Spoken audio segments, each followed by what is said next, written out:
Salam sepak bola, teman-teman netizen atau warganet yang saya hormati semuanya. Welcome back ke konten terbaru dari channel YouTube Triple B. Dan sesuai dengan janji saya kemarin, di konten terbaru hari ini, saya ingin memberikan preview dari pertandingan Piala Asia U23 antara Indonesia versus Yordania yang akan dimainkan besok malam. Rencana kick-off-nya mulai pukul 22.30 waktu Indonesia Barat.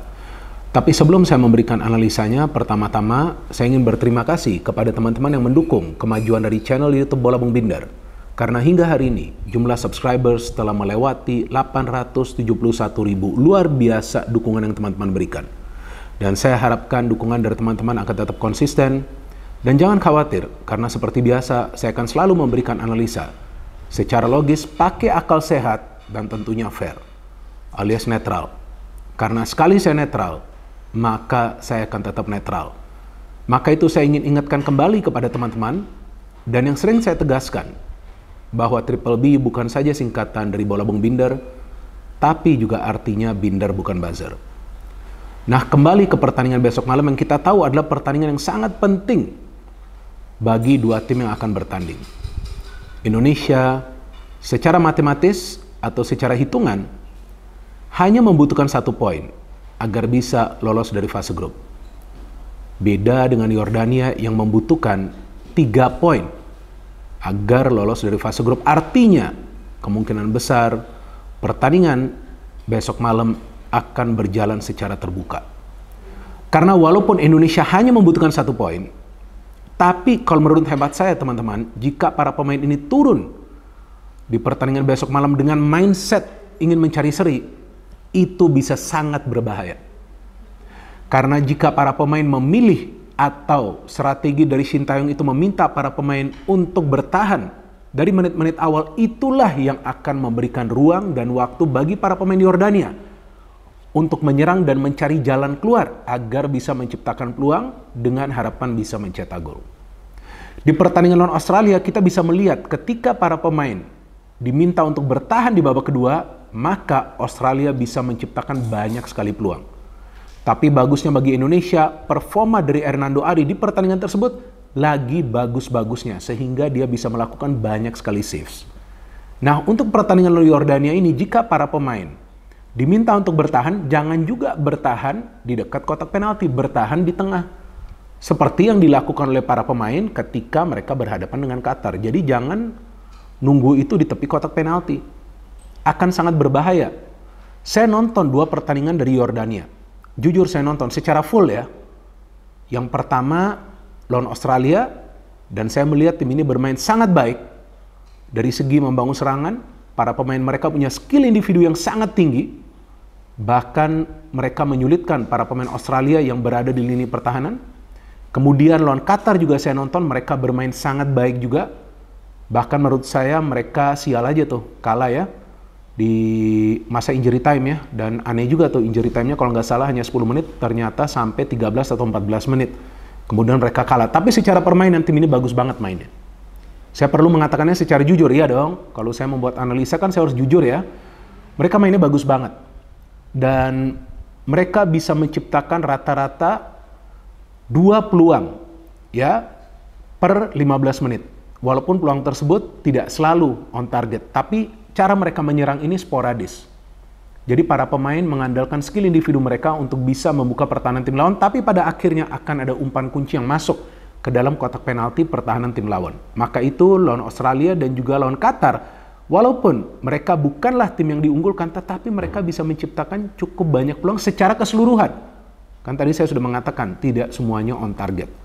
Dan mereka berani bermain terbuka. Dan sebetulnya itu juga yang merupakan kelemahan mereka, karena tim ini sering kecolongan melalui counter attack. Maka itu, para pemain Yordania sering banyak melakukan pelanggaran di 2 pertandingan awal mereka.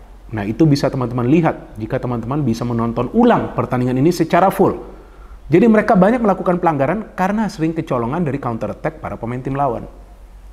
Nah, kita tahu bahwa Indonesia punya kemampuan untuk merancang counter attack, tapi kadang-kadang ketika counter, para pemain kita sulit untuk memberikan passing yang akurat sehingga sering gagal menciptakan peluang. Seperti yang terjadi di pertandingan lawan Australia di babak kedua. Di babak pertama kan Indonesia keluar menyerang yang mengagetkan Australia.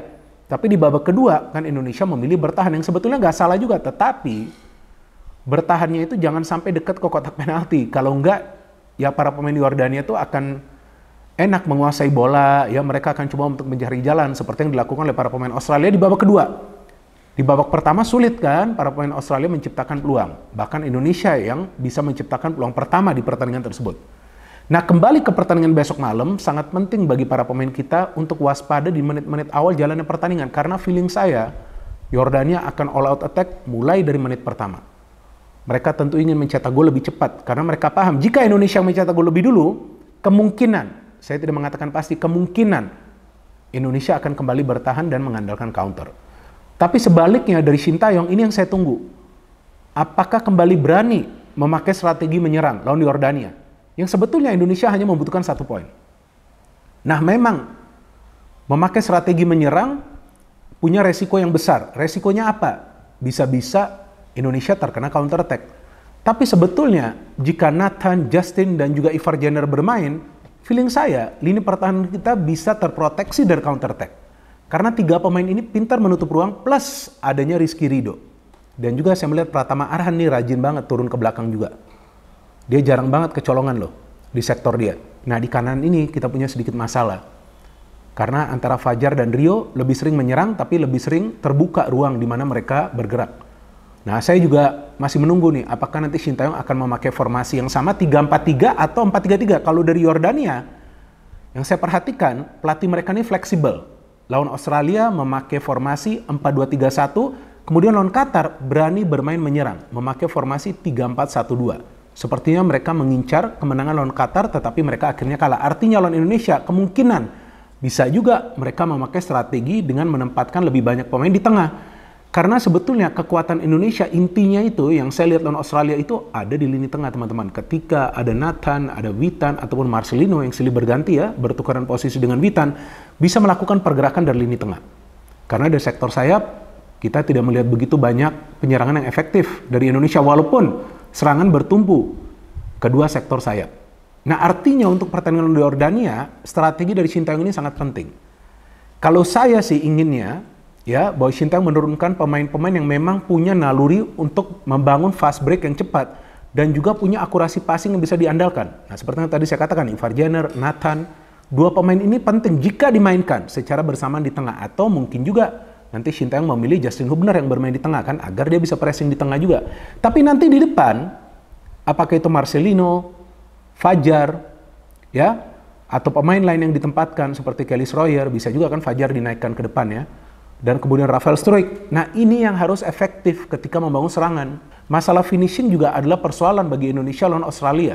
Karena walaupun Indonesia tidak bisa menciptakan banyak peluang, tetapi peluang-peluang yang mereka ciptakan itu tergolong peluang-peluang yang berbahaya. Which means finishing timnas kita itu harus bagus lawan Yordania. Dan Yordania ini adalah tipe tim yang memang akan menyerang, mengandalkan permainan dari lini tengah mereka. Kalau saya perhatikan mereka jarang melakukan serangan dari kedua sektor sayap. Lebih banyak serangan itu dari tengah, memainkan umpan-umpan terobosan. Artinya jika pressing dari para pemain kita itu kuat di tengah, maka kemungkinan besar mereka akan bisa mencegah Yordania untuk menciptakan peluang. Tapi pada intinya teman-teman, para pemain kita jangan sampai nervous alias gugup, jangan sampai panik.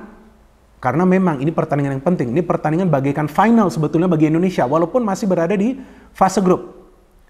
Karena jika Indonesia berhasil mendapatkan poin, sudah pasti kan lolos dari fase grup. Kalau kalah, nah tersingkir. Jadi ini adalah pertandingan bagaikan final. Artinya para pemain harus bermain dengan level ketenangan yang dibutuhkan sesuai dengan yang mereka tunjukkan. Atau seperti yang mereka tunjukkan ketika lawan Australia. Ketika lawan Australia, walaupun timnas kita digempur habis-habisan, ya istilahnya 1001 malam, tapi para pemain kita juga tidak melakukan kesalahan. Enggak. Tidak melakukan kesalahan di lini pertahanan. Karena apa? Karena mereka tenang dan mereka percaya diri. Dan saya harapkan untuk pertandingan ini jangan sampai overconfident karena bisa mengalahkan Australia. Jangan. Tetap rendah hati dan tetap fokus kepada rencana permainan dari Sintayong.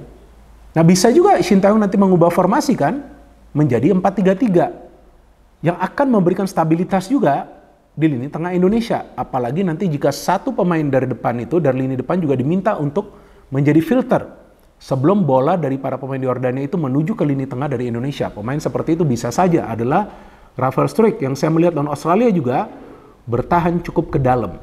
Artinya para pemain Indonesia sekarang mainnya sudah kolektif, ketika bertahan mereka sama-sama, ketika menyerang sudah tampak jelas. Ada hanya 2 atau 3 pemain yang bertanggung jawab untuk membangun serangan, tetapi yang lainnya akan stay di tengah. Nah itu perlu mereka lakukan. Palingan yang akan maju adalah pemain-pemain dari sektor wing atau juga pemain-pemain yang beroperasi di lini depan alias yang harus menggempur pertahanan dari tim lawan. Dan kabar baiknya seperti yang saya jelaskan di konten kemarin dan juga yang tadi saya katakan bahwa Ivar Jenner sudah bisa bermain. Nah sebetulnya seberapa penting peran dari Ivar Jenner? Sangat penting karena pemain ini yang punya visi untuk membagi bola secara cepat. Jadi Ivar Jenner yang saya perhatikan banyak memberikan direct pass yang akurat teman-teman. Nah itulah yang bisa bermanfaat bagi timnas Indonesia ketika menguasai bola di tengah harus cepat memberikan bola ke ruang pertahanan Yordania. Intinya membuat mereka sibuk di ruang pertahanan mereka sendiri. Karena jika Yordania keluar dengan strategi menyerang, harus ditekan dulu agar mereka tidak bisa membentuk irama permainan mereka. Dan Indonesia jangan sampai lambat panas seperti di pertandingan pertama lawan Qatar. Lawan Australia kan langsung sudah tune-in tuh. Wah, menit-menit awal mainnya kan sudah enak banget dilihat. Nah artinya lini pertahanan kita harus benar-benar waspada di menit-menit awal. Jangan sampai membuat satupun kesalahan. Lawan Qatar masih ada beberapa kesalahan. Tapi lawan Australia, saya tidak melihat ada kesalahan dari para pemain kita, terutama di lini pertahanan. Sehingga Australia tidak mudah juga untuk menciptakan peluang. Plus, ya memang form dari Hernando lagi bagus, yang kita harapkan juga akan tetap bagus dan konsisten lawan Yordania. Dan tentu Yordania punya keunggulan di postur para pemain mereka, tapi para pemain kita sudah punya pengalaman lawan Australia, di mana mereka bisa menyulitkan para pemain Australia untuk menciptakan peluang melalui crossing-crossing tinggi. Dan feeling saya Yordania akan memakai crossing-crossing tinggi. Feeling keras nih, selain umpan terobosan, mereka akan memakai crossing tinggi dengan harapan para pemain kita panik. Artinya sebelum para pemain Yordania itu mengirimkan crossing, sudah harus ada penutupan ruang. Nah ini tugasnya dari 2 fullback atau wingback, kan tergantung lagi dari formasi yang akan dipakai oleh Shin Tae-yong. Dan bisa juga nanti Shin Tae-yong membuat kejutan di starting lineup kan. Kita sulit banget nih menduga starting lineup dari Shin Tae-yong dan juga strategi yang akan dia pakai. Tapi untuk pertandingan lawan Australia, kan saya jelaskan di konten preview untuk pertandingan tersebut bahwa ada baiknya, ya jika dari awal timnas ini menyerang, sehingga mengagetkan Australia, dan betul itu terjadi. Nah, ini yang kita masih misteri nih. Lawan Yordania, Shin Tae-yong mau langsung menyerang atau bertahan dulu? Kalau mau bertahan dulu, seperti yang tadi saya katakan, nggak ada masalah juga, atau nggak ada salahnya juga. Karena kan, ya itu sesuai juga nanti dengan target, ingin 1 poin, tapi jangan sampai bertahan ke dalam. Jangan sampai main low block. Karena yang saya perhatikan ketika timnas kita bermain dengan low block, bertahan ke dalam, bertahan dekat kotak penalti, itu yang biasa mereka melakukan banyak kesalahan. Kalau mau main mid block, nekan di tengah, pastikan pemain yang bermain di posisi center back, apakah itu 3 center back atau 2 center back, itu harus dekat juga jaraknya ke midfield. Harus dekat. Jadi ada sistemnya double cover. Ketika bola sudah lewat dari tengah, ada pemain lain dari lini pertahanan yang bisa menyapu bola. Atau tahan bola, kemudian distribusikan bola tersebut ke rekan yang lain. Jadi jika memang bersabar, bermain dengan tenang, seperti lawan Australia, feeling saya Indonesia akan bisa meraih kemenangan. Dan nanti kita tunggu lawan dari Indonesia di babak perempat final adalah tim mana. Kalau nggak salah nanti ketemu lawan dari grup B ya. Jadi kita tunggu saja pertandingan besok malam. Kita menikmati jalannya pertandingan teman-teman dan kita tetap berdoa dan juga memberikan support 110%. Ingat, jangan cuma 100%, tambahkanlah 10% kepada para pemain dari Timnas Indonesia U23 agar mereka bisa menjalankan tugasnya dengan benar dan juga minimal mendapatkan 1 poin bagi Timnas Indonesia agar bisa lolos ke babak perempat final. No hate, no politics, only football. Salam sepak bola.